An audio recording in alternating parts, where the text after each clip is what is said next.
my friend Michonne, and we're going into week 3, and the purpose of this conversation is just to talk about barriers between women and issues and struggles in our own personal stories. So Michonne, do you want to talk about the beginnings of our friendship? Sure.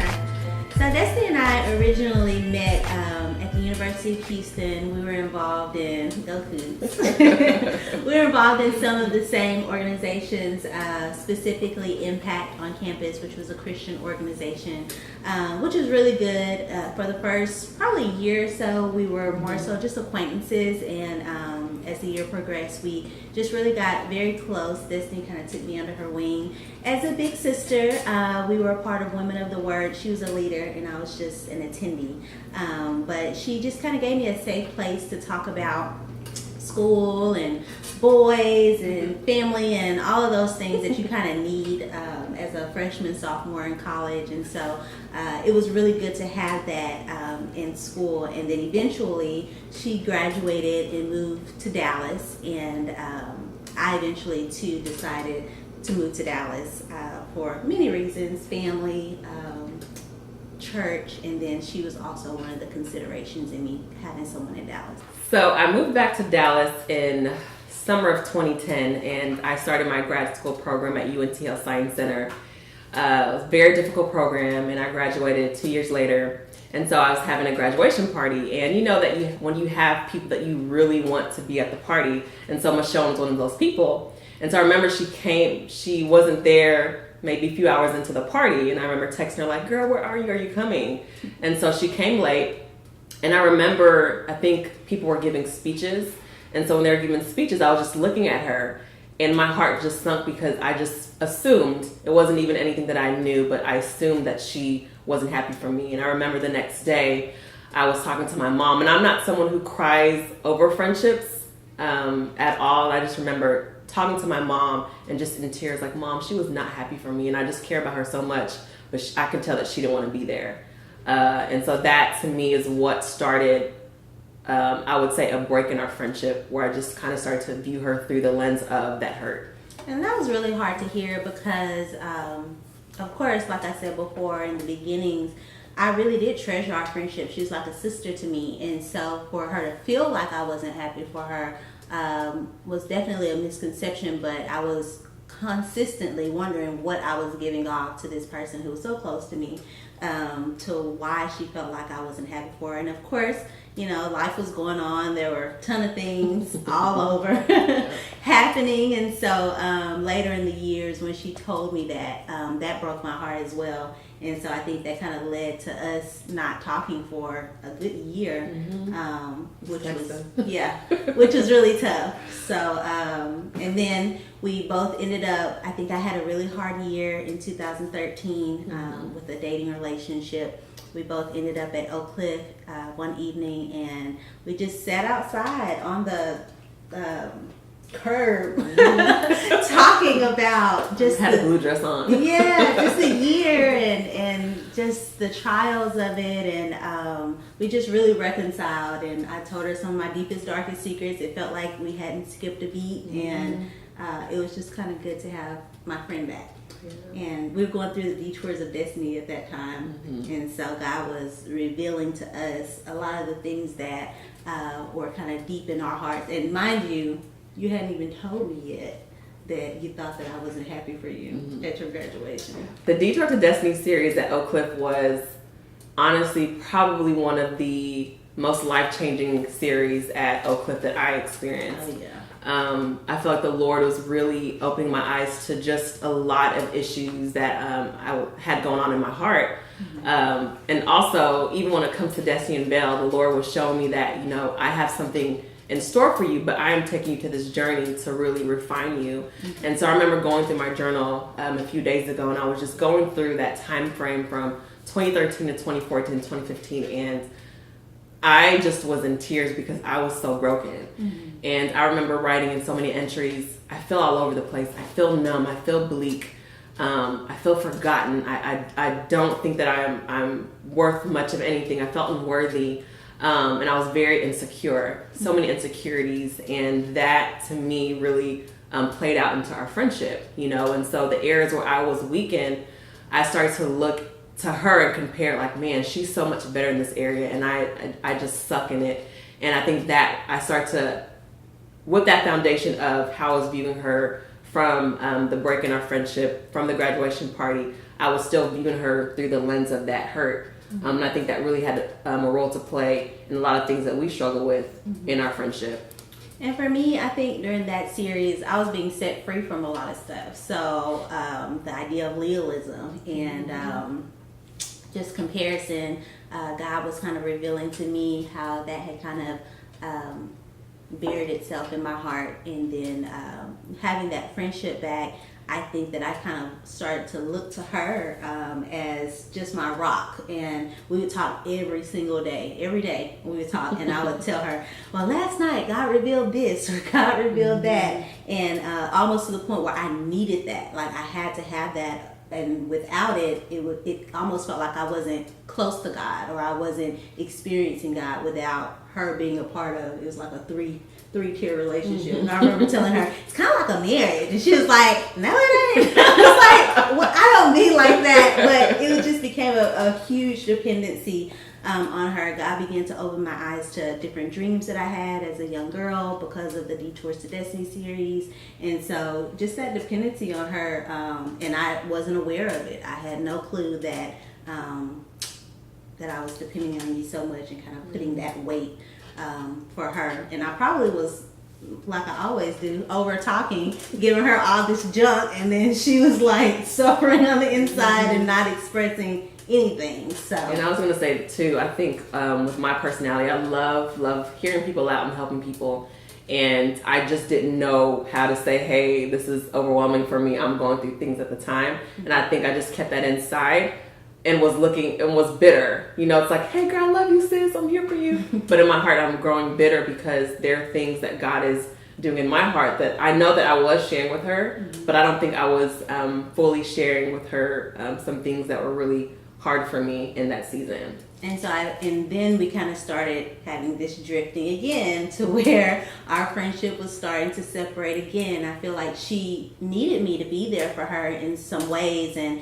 when I would ask and she'd be like, no, I'm okay, instead of me digging deeper, I'd be like, okay, well, this was going on me, which was not a great thing. And so that distance kind of started pulling us apart again. And so that was a hard time, even harder than before, because like I said, I had grown that dependency on her, that codependency. I started feeling rejected. It was just, she just kind of disappeared. It was completely silent. I was like, hello, are you there? And yeah. I remember even when she would send me a text and she's like, I miss you, and I was like, hope that you're well. It was very dry. I was like, dang.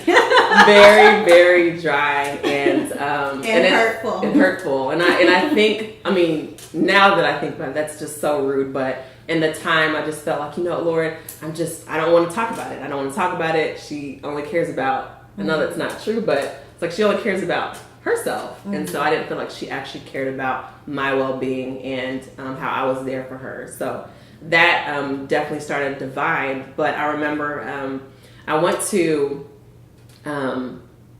Prestonwood, and I was talking to Liz Gregory Steckel. So if you're seeing this, hey girl. And she was talking about friendship, and I remember her saying we have to start to learn how to fight for and not fight against. And that really just opened my eyes so much to just what it means to be a friend. And I think when it comes to spiritual warfare, we think about it everything else but friendship. You know what I mean? And the enemy, he works in division. He works to see women against one another. And that opened my eyes to, I need to start fighting for. And it took some time. I'll just be honest. I heard that message. I was like, I ain't trying to hear that. And I remember telling you, I was like, I feel like the enemy is attacking our friendship. And you're like, yeah, whatever. I said that. I said, sis, I've had a revelation. I feel like the enemy is like attacking us. I was so against I said we have this purpose together that we're supposed to be doing. And you're like, and then you call me like, well, listen. I just said that. I think you also, when you were you listened to something about armor of God, and you sent me that long list of the note, the text, armor of God notes that it took me some time to really, I don't know why I just was apprehensive about, the enemy attacking friendship. You know, I always knew that he attacked other places, but I just couldn't think about it in regards to our friendship. Yeah. And I know that we actually have a mentor named Carmen, and so she came alongside and really poured into us about Moreas. If you want to talk a little bit about just our experience with that and what you learned too about friendship. Yeah, it was a beautiful time. I think Destiny and I were trying to reconcile. We didn't know what that looked like. Neither one of us. We were like, how do you forgive someone and then continue that relationship? Like, I've forgiven before, but I cut you off because I'm done with you. But to forgive someone and then find your way back to being just as close. And so with Moreas, she talked to us a lot about identity. She talked to us about being our sister's keeper and walking alongside them. And in the midst of the reconciliation the second time around, I think for me it was a lot of rejection. But for me, I accepted the fact that I was so defeated because I was looking to Destiny to be God. And so after I kind of wrapped my head around that, I was good. I was like, okay, well, we can come back to being together. And so I think for Destiny, she was still battling with a lot of things internally. And so she was still pushing away. And Carmen, I remember her saying, you know, our role in our friendships is to continue to stir each other back to Christ. So it doesn't matter what's going on. It doesn't matter if they're accepting you. It doesn't matter if they're, having these ill feelings towards you. As long as each and every time you talk to this person, you're pushing them back towards Christ. And that gave me so much freedom because I was constantly just like, why doesn't she like me? And why does she think I'm a bad friend? And why this and why that? And so all of that I was taking upon myself. But when we started doing Moreas, I was so freed because I was like, I am a good friend. This is my role. This is what God has called me to be as a friend. Let me do that. And once I was able to do and be what God called me to be as a friend, there was just this huge weight lifted, whether Destiny liked me or not. And I remember her coming over and she said, well, I still got some ill feelings towards you. And I was like, okay. So ladies, we want to leave you all with something tangible for your journeys. When I went to Prestonwood about a few years ago, Liz Gregory Steckel said something during the Bible study that really stuck out to me. And she quoted, Lord, make us dangerous in the eyes of the enemy. Keep me from being a weapon against my fellow man. And another thing is be obedient. There were so many times in our journey that God called me to continue to pursue my friendship with Destiny because he has purpose on our friendship. And it was really, really hard because I didn't want to continue to get rejected. She was stone cold, just mean. But in relationship to what he was calling me to do, I had to step out and be obedient and trust that he would protect me, and that even if my feelings did get hurt, that ultimately my acceptance came from the Lord. And so that was ultimately the more important thing, as opposed to let me not get my feelings hurt versus being obedient to God. So be sure to be obedient. And I think we touched about that earlier too, is just how real spiritual warfare is. And so remembering that we war against not the person, but it's really the spiritual darkness and forces going on. It's real. And that's definitely something that we experience in our friendship. And so to remembering, you know what, if they're acting a certain way, let me pray. Before you go out and cut communication, remember that it's so much bigger than what you're seeing from an earthly perspective. And so just going into communication, just talking about it. Michonne, I can definitely say she communicates a lot better than I do. And I'm more of a stuffer and an avoider, and that never helps. And so the Lord is helping me and has been helping me to learn how to communicate how I feel. If I'm offended by something, saying it instead of running and being distant. And over communicate. There were times we've had so many of the same conversations, and it really was important for us to push through. And I mean, I've had to tell, Destiny has had to tell me, And I've had to tell her, look, this is just becoming a little too weighty. I understand, that we have to forgive each other again and again and again. But it really is in that communication that we hear each other's hearts and that we're able to move forward. And so don't feel like just because, okay, I've forgiven you once, we've had this conversation once, that it ends there. Because sometimes it comes to coming to it again and again and again, because we're human, we're flawed, and we get hurt a lot. So, and I think with forgiveness, forgiveness doesn't mean that in that moment we're good. It's a walking it out. And so just remembering that. So if you forgive someone and then you find yourself in a situation where you're harboring feelings again, forgive again. Like it's a continual. There's no formula to it, I feel, when it comes to forgiveness. So and when it comes to Moreas, we did do this study. It's a Greek study about Moreas, and it's basically about being your sister's keeper. And I think it said, I wrote it down here, we are Moreas, trusted friends and companions. And so, like I was speaking on before, my role in Destiny's life is to continue to support her and to direct her back to Christ. So if there's something going on in her life, and maybe she's not making me feel the most loved, or maybe she makes me feel rejected. Ultimately, if I'm serving my purpose in her life as her friend, which God has called me to, which is to ultimately direct her back to Him, then I'm doing what I'm called to do, and I don't have to worry about her ill feelings towards me. Of course you want to walk in peace, but you can't be enslaved, kind of like I said before, enslaved to other people's opinions of you. You just have to walk out what God has called you to do in their life. So, and I remember something that Carmen, she's a mentor, big sister to us, said. She was like, the key to fulfillment is fulfilling someone else. And I just believe that there are times when you have to ask yourself, like, maybe the issue is within me. Like there's something going on within my heart, and not always trying to blame the other person. And so when we live from a place of being loved, like Lisa Kirst has said in her Uninvited book, I think it changes the game of our relationship. So when I know that I'm so full of the Lord and so loved by Him, I'm going to treat my sister differently, because there's nothing that she can take away from me or add to me. If she does, praise the Lord. But ultimately, God can only really fulfill me in that way that I'm looking for in a friend, or even a relationship in a man, whatever. Only God can really do that. So just remembering, like, when you operate out of a place of being loved first by God, it changed the nature of your relationship and friendship. Yeah. You're not going to them looking for them to feel you. You're going to them able to like, give what out. can I give you? Yeah. Like, not what can you give me, but what can I give you? For sure.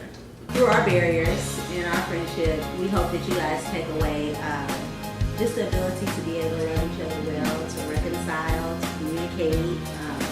What else? Yes, and there might be someone that God has put in your heart while you listen to this and said, oh, I'm trying to call her. But do it. You never know, what could happen when you do. And I remember God was putting her so heavy on my heart, and I was like, I ain't trying to call her. I had so much pride, but she was so heavy on my heart. And so me making that step and calling her, because I think for me, I also was wondering, Lord, I don't want to be taken advantage of. And God was like, I control that. You just be obedient. And so calling her really opened the door for us to start talking and being honest about, hey girl, I know that we are talking again, but that doesn't mean that we're going to be there, in the moment. And I think that is why we're here today. And so, again, there might be someone on your heart, reach out to that person.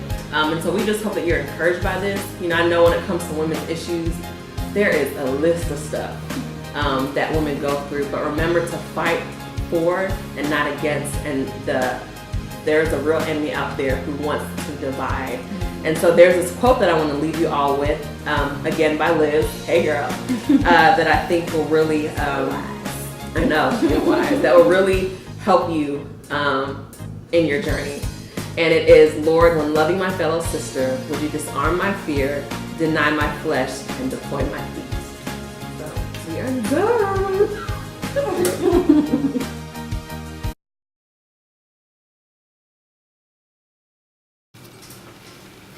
So, ladies, we want to leave y'all with something. Please record that. Scene. We're rolling right now.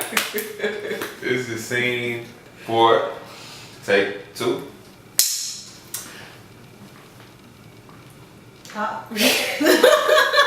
When y'all finish laughing, y'all can start. Okay. And we want to have a conversation about just our journey and things we've learned along the way. So in the beginning of our friendship, Cut. All right. We are rolling tape, rolling sound. Destiny unveiled take 2.